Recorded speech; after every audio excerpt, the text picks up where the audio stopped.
¿Cuándo mueren los muertos? Cuando uno los olvida. ¿Cuándo desaparece una ciudad? Cuando no existe más en la memoria de los que la habitaron. ¿Cuándo se deja de amar? Cuando uno empieza a amar nuevamente. De eso no hay duda. Esa fue la razón por la que Hernán Cortés decidió construir una nueva ciudad sobre las ruinas de la antigua Tenochtitlán. El tiempo que le llevó tomar la medida fue el mismo que le lleva una espada empuñada con firmeza a atravesar la piel del pecho y llegar al centro del corazón, un segundo.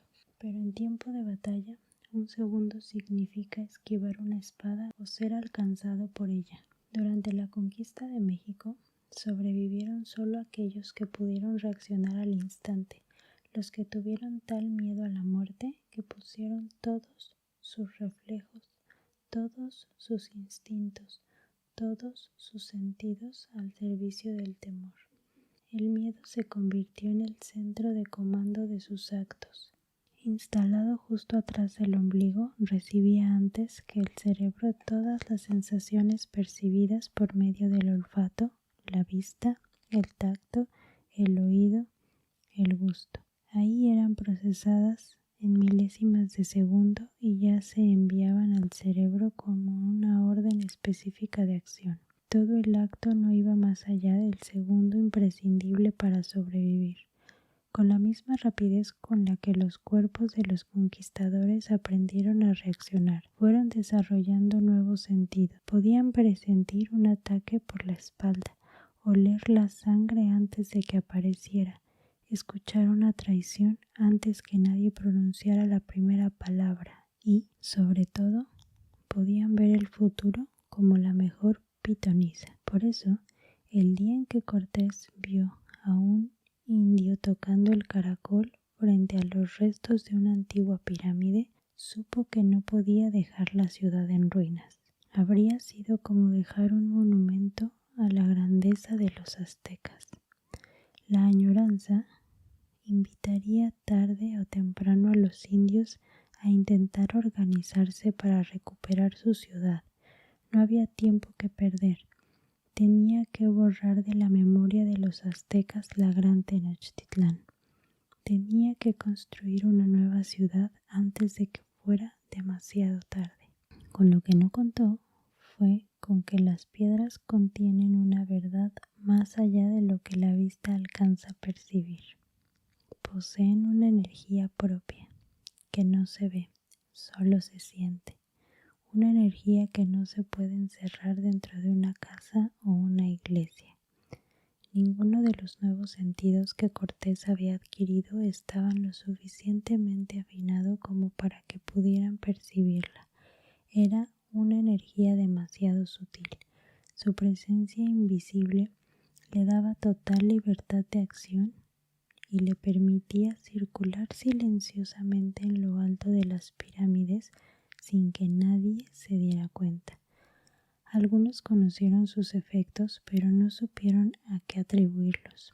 El caso más grave fue el de Rodrigo Díaz, valiente capitán de Cortés. Él nunca se imaginó las tremendas consecuencias que tendría su frecuente contacto con las piedras de las pirámides que él y sus compañeros derrumbaban. Es más, si alguien le hubiera advertido que esas piedras tenían el poder suficiente como para cambiarle la vida, nunca lo habría creído. Sus creencias nunca fueron más allá de lo que sus manos alcanzaban a tocar. Cuando le dijeron que había una pirámide sobre la que los indios acostumbraban celebrar ceremonias paganas a una supuesta diosa del amor, se rió. No creyó ni por un momento que pudiera existir tal diosa, mucho menos que la pirámide sirviera para algo. Todos coincidieron con él y decidieron que ni siquiera valía la pena erguir una iglesia en su lugar.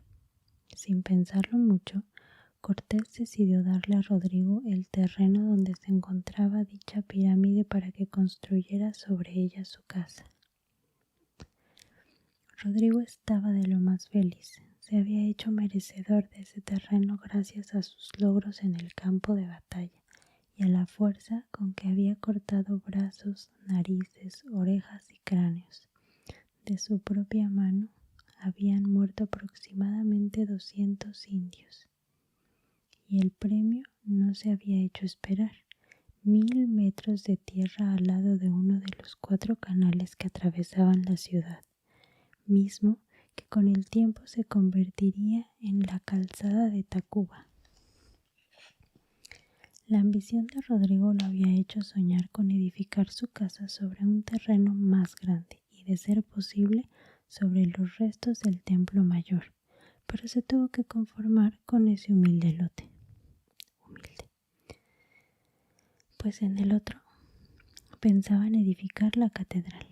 Además, para compensarlo de no estar dentro del círculo selecto de casas con los capitanes que construyeron en el centro de la ciudad y que darían fe del nacimiento de la Nueva España, le dieron en encomienda 50 indios, entre los cuales iba Citlali.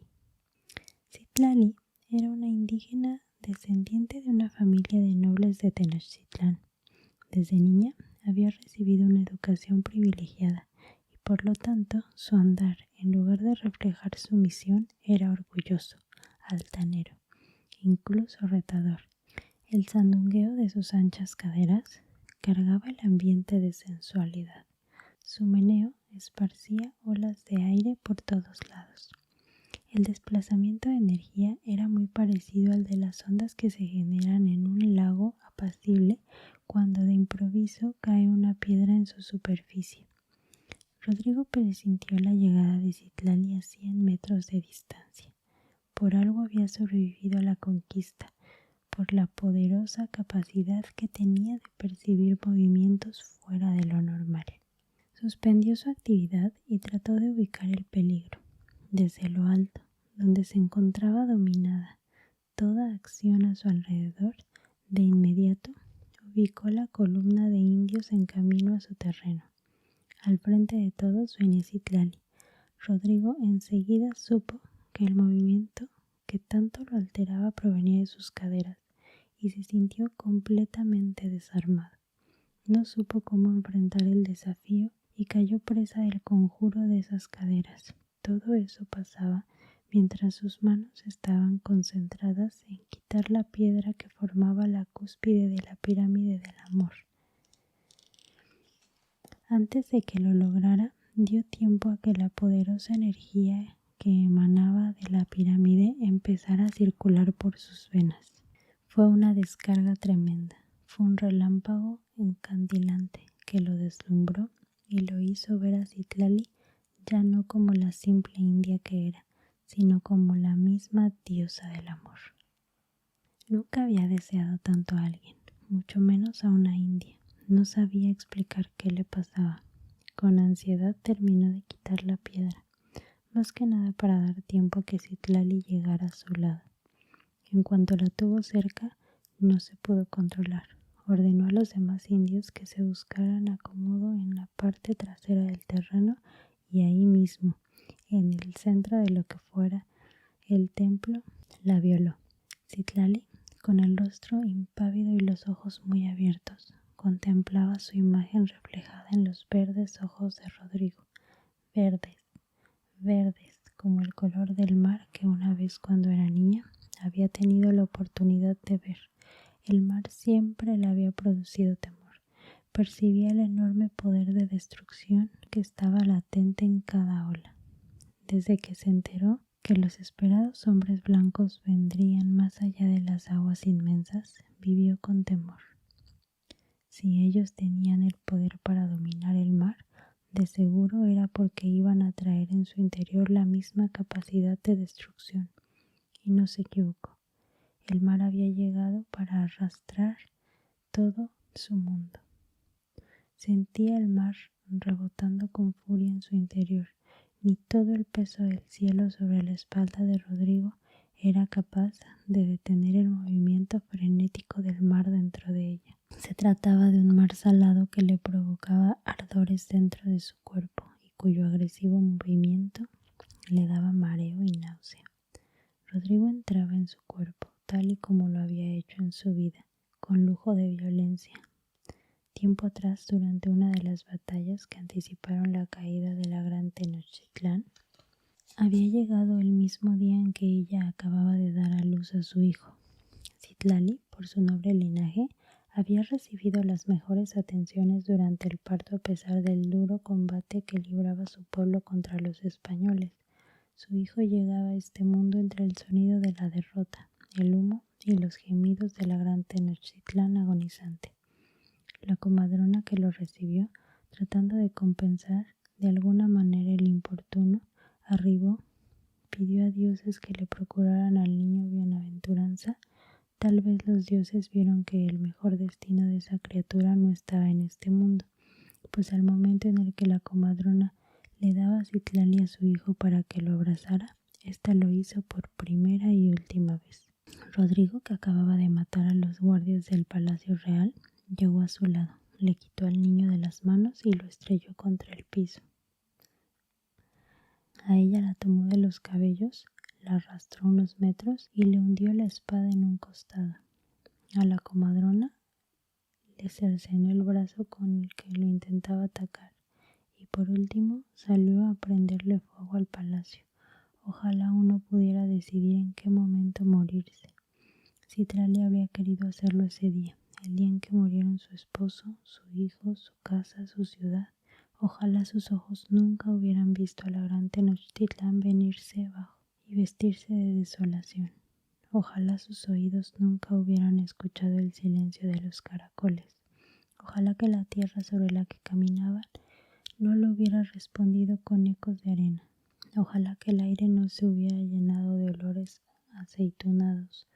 Ojalá que su cuerpo nunca hubiera sentido un cuerpo tan odiado en su interior. Y ojalá que Rodrigo, al salirse, se hubiera llevado el sabor del mar junto con él. Mientras Rodrigo se levantaba y se ponía la ropa en su lugar, Citlali pidió a los dioses fuerzas suficientes para vivir hasta que Rodrigo se arrepintiera de haber profanado a la diosa del amor y a ella. No podía haber cometido mayor ultraje que violarla en un sitio tan sagrado. Citlali suponía que la diosa también tendría que estar de lo más ofendida. La energía que había sentido circular por su espina mientras fue presa de la salvaje cometida de Rodrigo, nada tenía que ver con una energía amorosa. Había sido una energía descontrolada, desconocida para ella. Alguna vez, cuando aún estaba completa, Citlali había participado en una ceremonia en lo alto de esa pirámide con resultados completamente opuestos. La diferencia tal vez radicaba en que ahora la pirámide estaba trunca y sin la cúspide. La energía amorosa circulaba loca y desorganizadamente. Pobre diosa del amor. De seguro se sentía tan humillada y profanada como ella, y de seguro no solo la autorizaba, sino que esperaba ansiosamente que ella, una de sus más fervientes devotas, vengara la afrenta. Pensó que la mejor forma de vengarse sería descargar en una persona amada por Rodrigo toda su rabia. Por eso se alegró tanto el día en que se enteró que una mujer española venía en camino para unirse al hombre. Ella creía que si Rodrigo pensaba casarse era porque estaba enamorado. No sabía que él lo hacía solo para cumplir con uno de los requisitos de la encomienda que especificaba que el encomendero estaba obligado a combatir la idolatría, a iniciar la construcción de un templo dentro de sus tierras en un plazo no mayor de 6 meses a partir de la concesión de la encomienda, a levantar y habitar una residencia a más tardar en 18 meses y a trasladar a su esposa o a casarse durante el mismo tiempo. Por tanto, en cuanto la construcción estuvo lo suficientemente avanzada como para poder habitar la casa, Rodrigo mandó traer de España a doña Isabel de Góngora para hacerla su esposa. De inmediato contrajeron nupcias y pusieron a Citlali a su servicio como dama de compañía. El encuentro entre ellas no fue ni agradable ni desagradable, simplemente no existió. Para que una encuentro se dé, dos personas tienen que reunirse en un mismo lugar y en un mismo espacio, y ninguna de las dos habitaba la misma casa. Isabel seguía viviendo en España, Citlali en Tenochtitlán. Si no había manera de que se diera el encuentro, mucho menos la comunicación. Ninguna de las dos hablaba el mismo idioma. Ninguna de las dos se reconocía en los ojos de otra. Ninguna de las dos traía los mismos paisajes en la mirada. Ninguna de las dos entendía las palabras que la otra pronunciaba, y no era cuestión de entendimiento, era una cuestión del corazón. Ahí es donde las palabras adquieren su verdadero significado, y el corazón de ambas estaba cerrado. Por ejemplo, para Isabel, Tlatelolco era un lugar sucio y lleno de indios, donde forzosamente tenía que abastecerse y donde difícilmente podía encontrar azafrán y aceite de oliva. En cambio, para Citlali, Tlatelolco era el lugar que más le había gustado visitar de niña, no solo porque ahí podía gozar de todo tipo de olores, colores y sabores, sino porque podía disfrutar de un espectáculo callejero sorprendente. Un señor al que todos los niños llamaban Teo, pero cuyo verdadero nombre era Teocuicani, cantor divino, quien acostumbraba a bailar sobre la palma de la mano dioses de barros articulados. Los dioses hablaban, peleaban y cantaban con voces de caracol, cascabel, pájaro, lluvia o trueno, emitidas por las prodigiosas cuerdas vocales de este hombre. No había vez que Citlali escuchara la palabra Tlatelolco en que no viniera a su mente esas imágenes, y no había vez que pronunciara la palabra España sin que una cortina indiferente le cubriera el alma. Todo lo contrario de Isabel, para quien España era el lugar más bello del mundo y más rico en significados. Era la verde hierba donde infinidad de veces se había tendido a observar el cielo, la brisa de mar que desplazaba las nubes hasta hacerlas estrellarse en las alturas de las montañas. Era la risa, el vino, la música, los caballos salvajes, el pan recién horneado, las sábanas tendidas al sol, la soledad de la llanura, el silencio, y fue en esa soledad y en ese silencio que se hacía más profundo por el ruido de las olas y las cigarras, que Isabel imaginó 1000 veces a Rodrigo, su amor ideal. España era el sol, el calor, el amor. Para Citlali, España era el lugar donde Rodrigo había aprendido a matar. La enorme diferencia de significados radicaba en la enorme diferencia de experiencias. Isabel habría tenido que vivir en Tenochtitlán para saber qué quiere decir ahuehuetl, para saber qué se sentía al descansar bajo su sombra después de haber realizado una ceremonia en su honor. Citlali tendría que haber nacido en España para saber qué significaba mordisquear lentamente una aceituna, sentada a la sombra de un olivo mientras se observaba a los rebaños pastar en la pradera. Isabel tendría que haber crecido con una tortilla en la mano para que no le molestara su húmedo olor. Citlali tendría que haber sido amamantada bajo los aromas del pan recién horneado para que le encontrara gusto a su sabor, y las dos tendrían que haber nacido con una menor arrogancia para poder hacer a un lado todo lo que las separaba y descubrir la enorme cantidad de cosas que tenían en común. Las dos pisaban las mismas losas, eran calentadas por el mismo sol, eran despertadas por los mismos pajarillos, eran acariciadas por las mismas manos, besadas por la misma boca, y sin embargo no encontraban el menor punto de contacto ni siquiera en Rodrigo. Isabel veía en Rodrigo al hombre que soñó en la playa entre los vapores que escapaban de la dorada arena, y Citlali veía al asesino de su hijo, pero ninguna de las dos lo veía en realidad. Ahora que, también era cierto, Rodrigo no era fácil de describir. En él habitaban dos personas a la vez. Tenía una sola lengua, pero se deslizaba dentro de las bocas de Citlali e Isabel de muy diferente manera.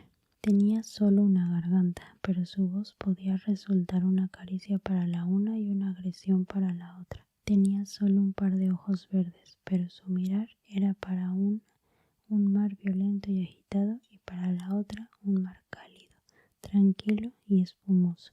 Lo importante del caso es que ese mar generaba la vida en los vientres de Isabel y Citlali indistintamente, solo que si Isabel esperaba la llegada de su hijo con gran ilusión, Citlali lo hacía con horror. Cada vez que se sabía embarazada, abortaba. No le gustaba nada la idea de traer a este mundo a un niño mitad indio y mitad español.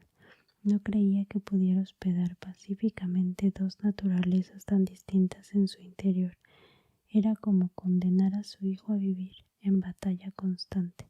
Era como ponerlo en medio de una encrucijada permanente, y eso de ninguna manera podía llamarse vida. Rodrigo lo sabía mejor que nadie.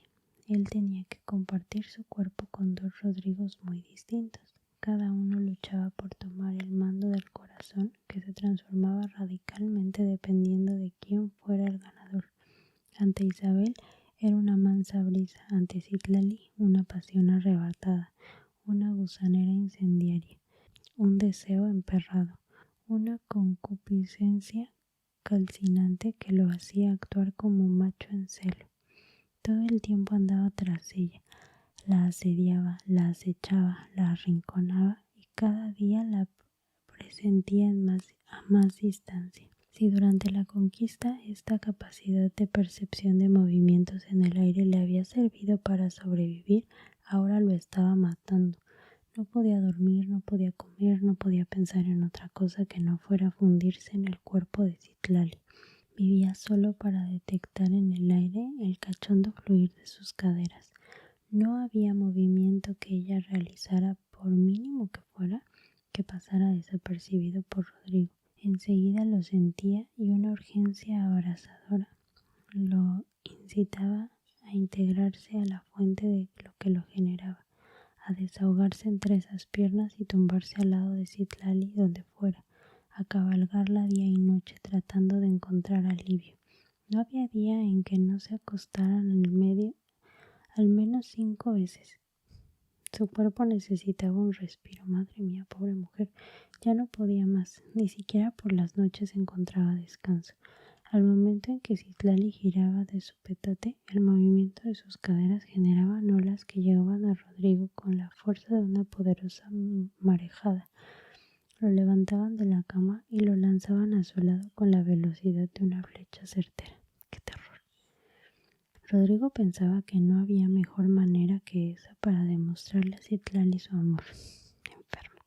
Sin embargo, Citlali nunca se dio por enterada. Sufría las acometidas de Rodrigo con gran estoicismo, pero nunca reaccionó a esa pasión. Su alma siempre fue una incógnita para él. Solo una vez intentó comunicarse con Rodrigo, transmitirle un deseo. Desgraciadamente en esa ocasión él no pudo hacer nada por satisfacerlo. Fue una tarde en que Citlali estaba regando las macetas de los balcones y vio como una comitiva traía jalando a un loco que se le había cortado las manos. Su corazón dio un vuelco al descubrir que se trataba de Teo, el hombre que bailaba dioses de barro sobre sus manos en el mercado de Tlatelolco cuando ella era niña. Había enloquecido durante la conquista y lo habían descubierto vagabundeando, cantando y bailando unos dioses de barro en un grupo de niños. Lo traían a la presencia del virrey, que estaba comiendo en casa de Rodrigo, pero para que él decidiera qué hacer. Por lo tanto, le habían cortado las manos para que no volviera a intentar desobedecer la orden de que se había dictado en contra de la posesión de ídolos de barro. Su uso estaba estrictamente prohibido. Cuando el virrey escuchó el caso, decidió que, además de cortaran la lengua, pues el loco se dedicaba a repetir en lengua náhuatl consignas que incitaban a la rebelión. Citlali con la vista pidió a Rodrigo que suplicara clemencia para Teo, pero Rodrigo estaba entre la espada y la pared. El virrey lo visitaba precisamente porque le habían llegado al cabildo alarmantes noticias de que estaba siendo débil con sus encomendados. Los vecinos lo habían visto tratar a Citlali con demasiada condescendencia.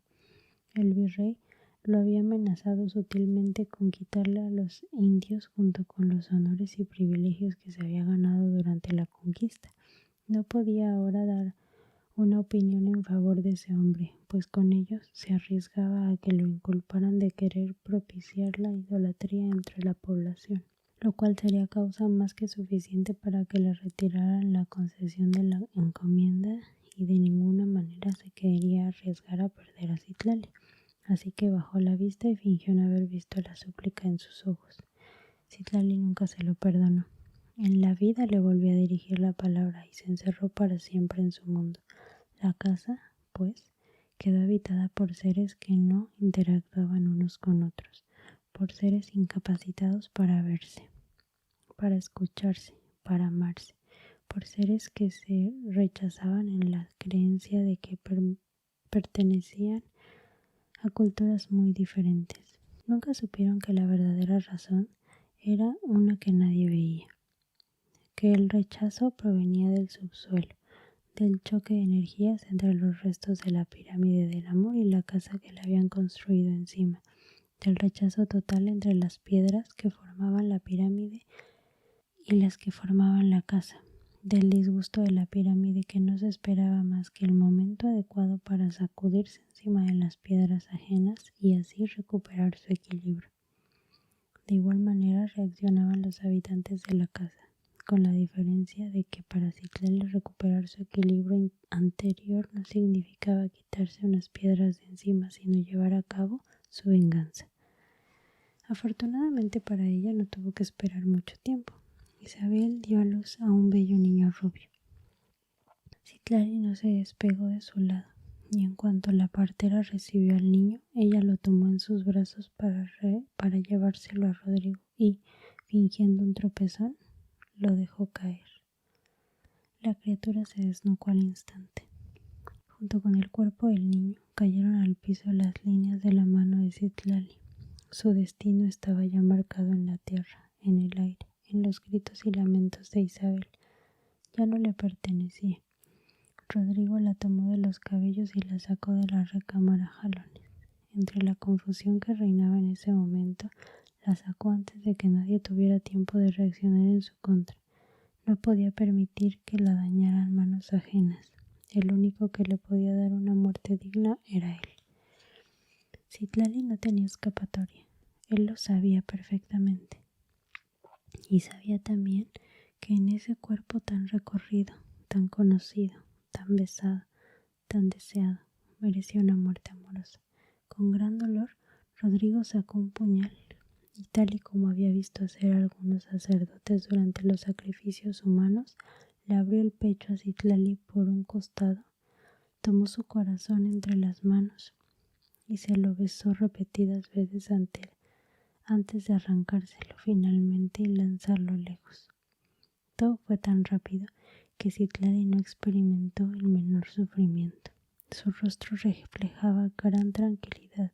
Su alma por fin descansaba en paz, pues había logrado concretar su venganza. Lo que ella nunca supo fue que esa venganza no consistió en haber matado al rubio recién nacido, sino en haberse hecho merecedora de la muerte.